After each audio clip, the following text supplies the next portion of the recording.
Good morning, one and all. I welcome all the MPCS second year students to the online classes. The summary of last lecture that we have discussed about interference. I have explained the first part of interference. During that first part, we are having Fresnel's biprism experiment, important questions. We are having Lloyd's mirror. At the end of the first part, we are having important questions actually. So today here I am going to start the second part of this second unit. Actually, see, just listen carefully. In your semester 4, this what is the name of your semester 4 paper? Waves and optics. In this waves and optics paper, interference only big unit. Out of 4 units, interference unit only big unit. Remaining all units are very small units. So that is why I am taking little bit more time when compared to the general units. Clear? Right. Second part of interference only. Second unit only, but second part. What about first part? That is also known as what? Division of amplitude. Interference due to division of wavefronts. That is division of wavefronts. This second part name is division of amplitude. Division of amplitude. Both are interference only. In both the parts we discuss about phenomenon, that is interference only. See, the first topic of the second part, that is plane waves, normal incidence. When plane waves are incidenting normally on a thin film, transparent film, whose refractive index is mu and whose thickness Vt. See, here I am considering a thin layer like soap liquid.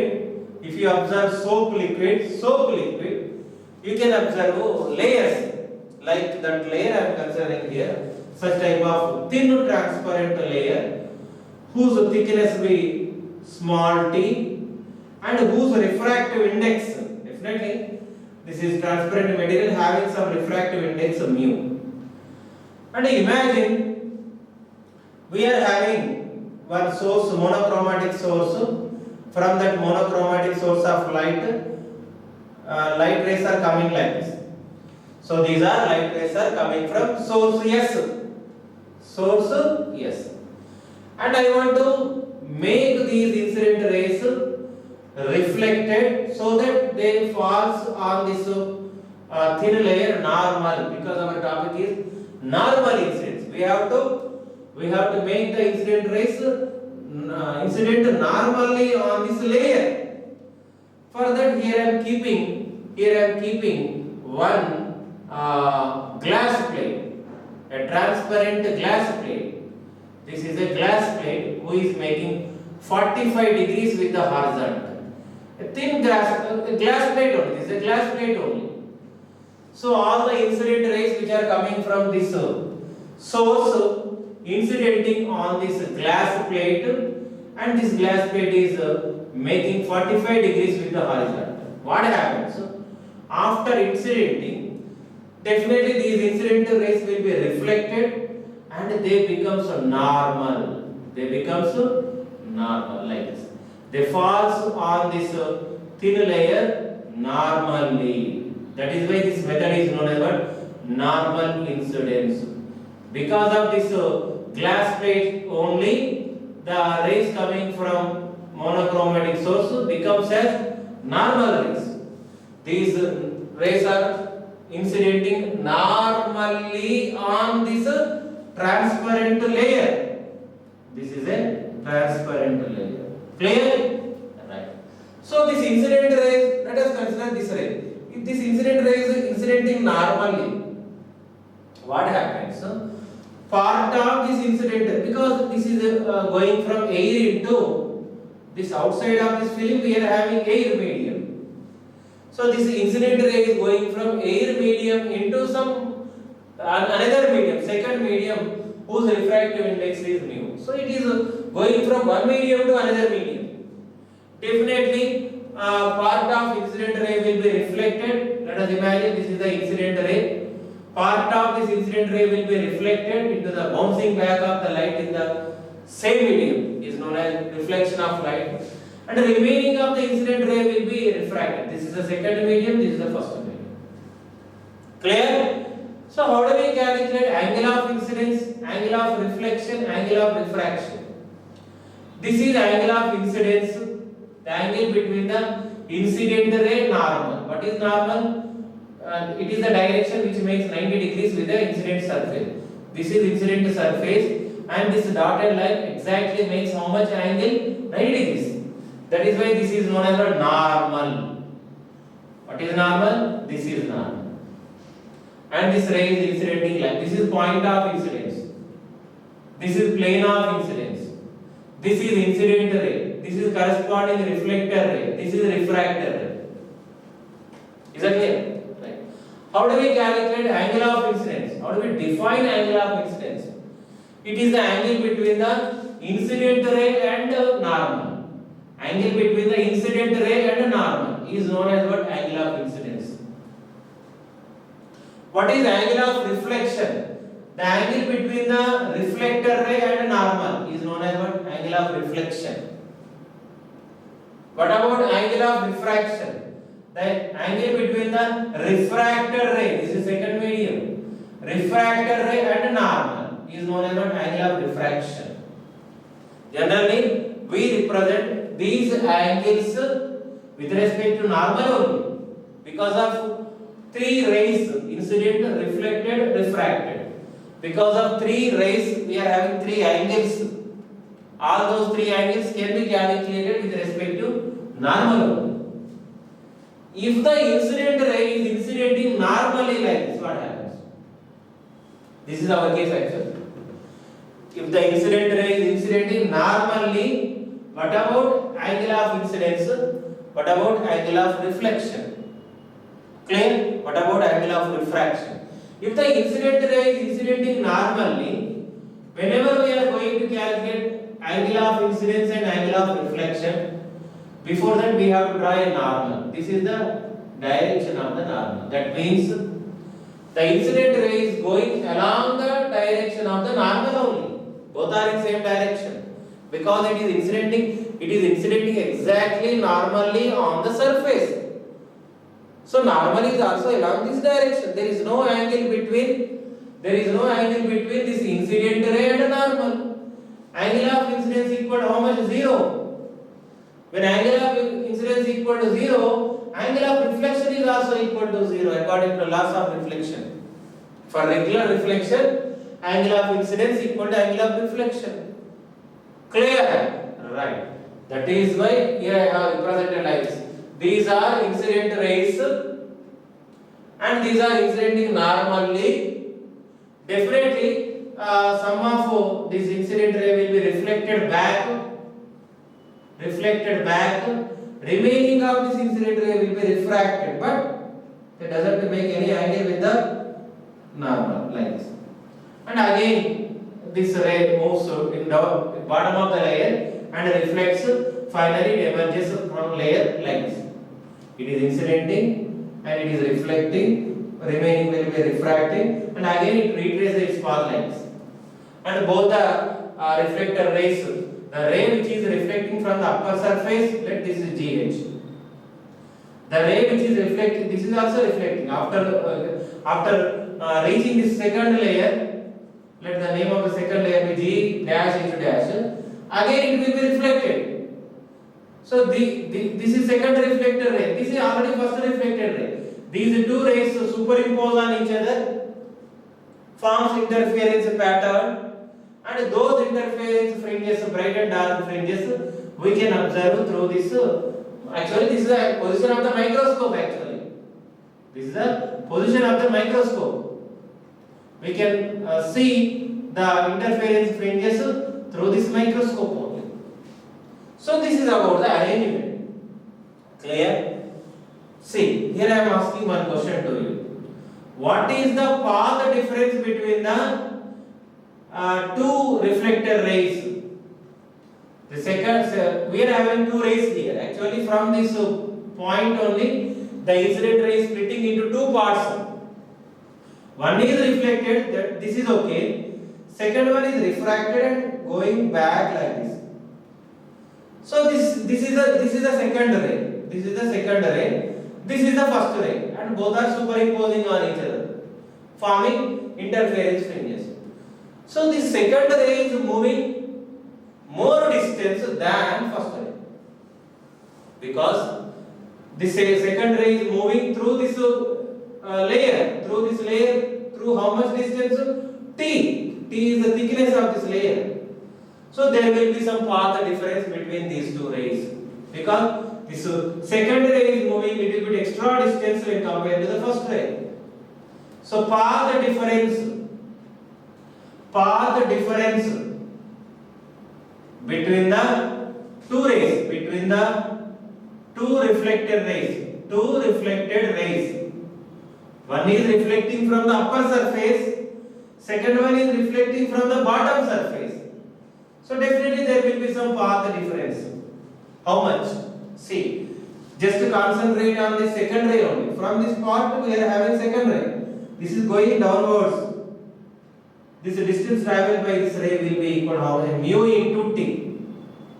Mu is the refractive index and T is the thickness. So you have to multiply this refractive index thickness, you will get the distance traveled by the second ray in downwards. And again it is retracing its path in upwards. So going downwards mu T and coming upwards mu T. How much? 2 mu T. So 2 mu T is the extra distance traveled by the second ray when compared to the first ray.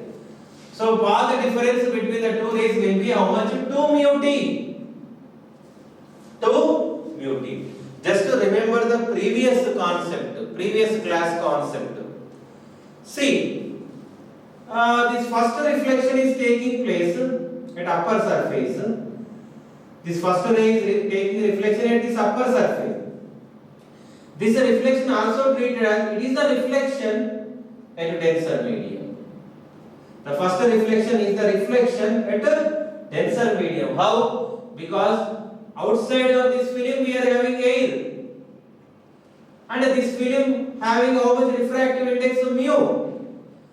Compared to air, this film is having definitely more refractive index. This film is having more refractive index. So definitely compared to air, this film is treated as a denser medium. That is why this first reflection is taking place at a denser medium. In the previous classes only I have explained. When reflection is taking place at a denser medium, the reflector ray suffers an additional phase difference pi by 2. Pi, additional phase difference pi, or path difference lambda by 2. When reflection is taking place at a denser medium, if it is denser medium when compared to this medium, if the second medium is denser medium, this reflector ray suffers a phase difference pi, additional extra, or path difference lambda by 2. So we have to consider this, we are discussing about path difference. So we have to consider this lambda by 2 also, because compared to this first medium, second medium is treated as a denser medium, and the first ray is reflecting at a denser medium only. That is why along with this distance, actually 2 mu T means what? Mu, this is the distance travelled by the second ray. Mu T downwards, mu T upwards. And one more distance we have to consider, that is lambda by 2. In general, plus or minus lambda by 2. Maybe plus lambda by 2. There will be some additional path difference between the two rays, two reflector rays. So finally, path difference, generally we represented during this lesson, path difference by a symbol delta. Delta is equal, delta means path difference between the two reflector rays is equal mu T plus mu T, how much? 2 mu T plus or minus lambda by 2. Why I am considering this value? Because the first reflection, this one, the first reflection is taking place at a denser medium. Behind the medium is denser medium only. That is why I am considering this lambda by 2 term also. Actually, this is the extra distance traveled by the second ray when compared to the first ray. That will be the path difference by default. And along with this path difference, you have to consider this term also. Clear? Right. So just remember, we are watching the interference fringes through this microscope. We can observe bright fringes and dark fringes like this. Through this, you are watching the interference. Who are forming interference fringes?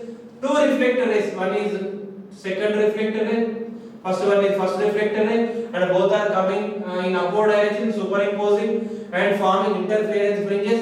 These interference fringes you can watch through this microscope. Is that clear? Right. So during this interference fringes we are having bright fringes as well as dark fringes. I want to find, here I am going to find the condition for bright fringes, condition for dark fringes in case of normal incident, because these rays are incidenting normally, making 90 degrees with the incident surface, normally on a thin film whose refractive index is mu, whose thickness is t. So my next aim to calculate condition for these fringes. So case 1 for constructive interference or bright fringes. When bright fringes are formed, what is the equation represents bright fringes in case of normal incidence? Clear? When path difference is equal to, you have to remember this condition. Already I have explained during the first part only. What is the condition for bright fringes in terms of path difference? When path difference between the two rays is equal to n lambda, the corresponding fringes will be bright fringes. I have explained there like this. You have to remember these formulas because we are going to use these formulas in our next topics, right? So this is the formula actually. This is the formula for bright fringes. When n is equal to 1, first bright fringe, n equal to second bright fringe, like that. So our topic, the case 1 is about bright fringes.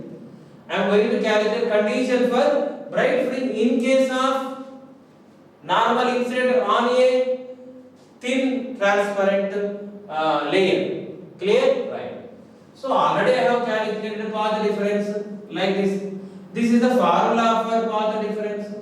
Just to compare these two equations, just to substitute equation 1 in equation 2. Instead of path difference, instead of this LHS, you can substitute like this. 2 mu t plus or minus.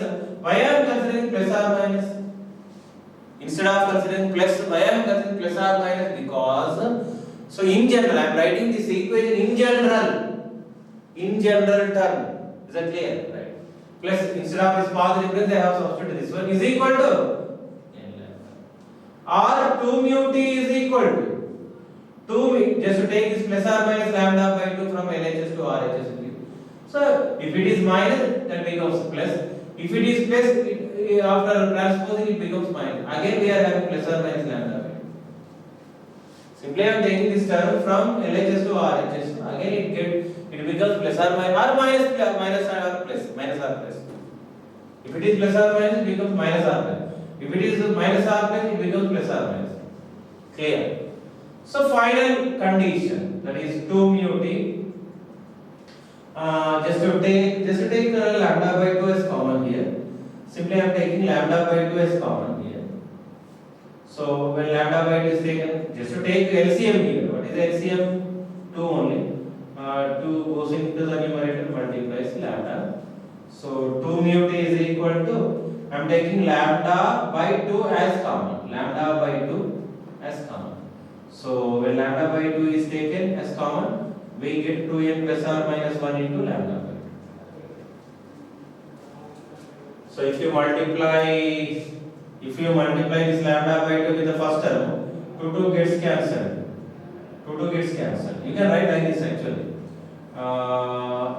N plus or minus lambda by 2, n lambda plus or minus lambda by 2, or if I take lambda as common, n plus or minus 1 by 2 into lambda. Simply I am taking lambda as common.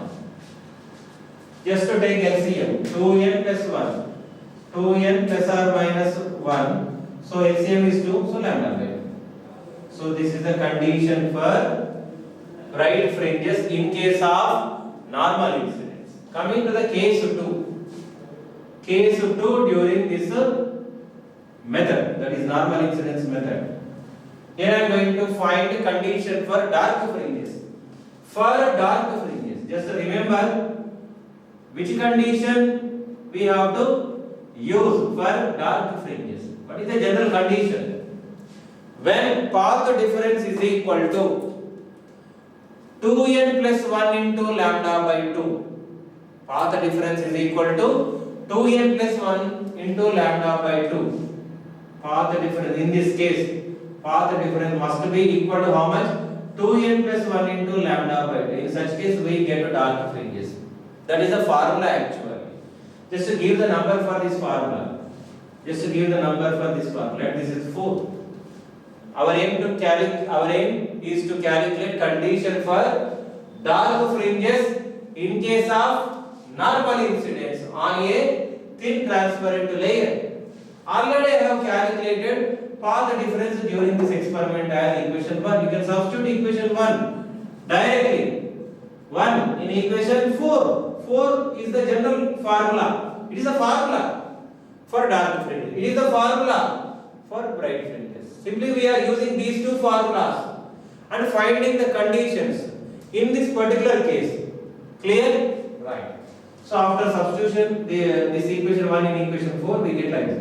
2 mu t plus or minus lambda by. Simply I have replaced the path difference like this is equal to 2n plus 1 into lambda by. If you want, you can write plus or minus in general. Clear? Right. So 2 mu t is equal to, if you take this lambda by 2 from LHS to RHS, it becomes again plus or minus 1. Already we are having lambda by 2 and again we are having one more lambda by 2. You can take lambda by 2 as common here. Simply I am taking lambda by 2 as common here. So this term becomes 2n plus 1 only, 2n plus or minus 1 only. Already I have taken this as common. This is common. Clear? Right. So it becomes 2 mu t is equal to 2n plus 2.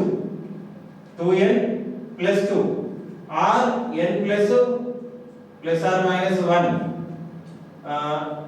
Simply I am taking 2 as common. 2 as a 2 gets cancelled. 2 gets cancelled. So 2 mu t is equal to n plus or minus 1 into lambda. This also can be written as n plus 1 or n minus 1. Nothing but that is the term preceding or succeeding of n. In general, you can write like this: n lambda, n plus 1 or n minus 1. I am writing as n only, n lambda. This is the formula. This is the equation for dark fringes when incident rays are normally incident on a thin transparent layer. So these are the two equations I have derived simply by using these cases, these formulas. These formulas are very important. Already I have derived these cases in Young's double slit experiment only. Condition for bright fringes, condition for dark fringes. With respect to path difference I have derived, with respect to phase difference I have derived. And I am using those standard equations for these cases. Clear? Right. So this is about normal incidence. Our next topic is about oblique incidence. Just listen carefully. Maybe this is a question for 4 marks. In the examination they will ask like this. Find the conditions for bright fringes and dark fringes in case of normal incidence. When plane waves are incidenting normally on a thin transparent layer, find the conditions for bright and dark fringes. If they ask like this, you have to draw this diagram. Without writing theory, you can write all these equations. From figure, you have to start. From figure, like this. After that, you can start these derivation and complete the derivation. You will get 4 marks. This is about normal incidence. Our next topic is about oblique incidence. When incident rays are incidenting obliquely on a transparent film, in such case, how do we calculate condition for bright fringes, condition for dark fringes? That I am going to explain here. Diagram is very important in this topic. So, this is a question for 12 marks actually. The second topic, that is oblique incidence of a plane wave on a transparent sheet. In the previous topic I have explained when rays are incidenting normally on a transparent film. This is oblique incidence. The formula which we are going to get in this derivation is also known as cosine law. Cosine law. Very important question for 12 marks. Diagram is very important. If you understand diagram, you can easily understand the derivation. Just listen carefully. So the name itself specifying, our heading name is itself specifying the incident rays are incidenting not normally. They are incidenting obliquely. See, this is the incident ray. Let us imagine. This is the incident ray. Is that clear? Let the name of this incident ray be some AO. AO. Definitely part of this incident ray will be reflected and the remaining of this incident ray will be refracted. Refracted. So definitely AO becomes OR and OB. This is refracting, different direction must be changes. Like this, you have to change the direction. Like this. Because the ray is going from rarer medium to denser medium. When incident ray is going from rarer medium to denser medium, after refraction, the refractor ray moves towards the normal. This is the normal. This is the normal. This is the point of incident. Right. This is the refractor ray. Let the name of this refracted ray be OB. OB. Definitely, this incident ray will be again reflected from this bottom surface, like this, like BC, and finally it emerges from the layer and traverse like this. This is BR dash. So this is about the diagram. So we have to complete this diagram. Clear? Just to extend this normal. This is incident ray. This is corresponding reflector ray. This is refractor ray. This refractor is again reflected at the bottom surface, and finally it emerges from the layer. And these two reflector rays are superimposing on each other and forming interference fringes, that is bright and dark fringes along parallel to the layer. That I am going to calculate.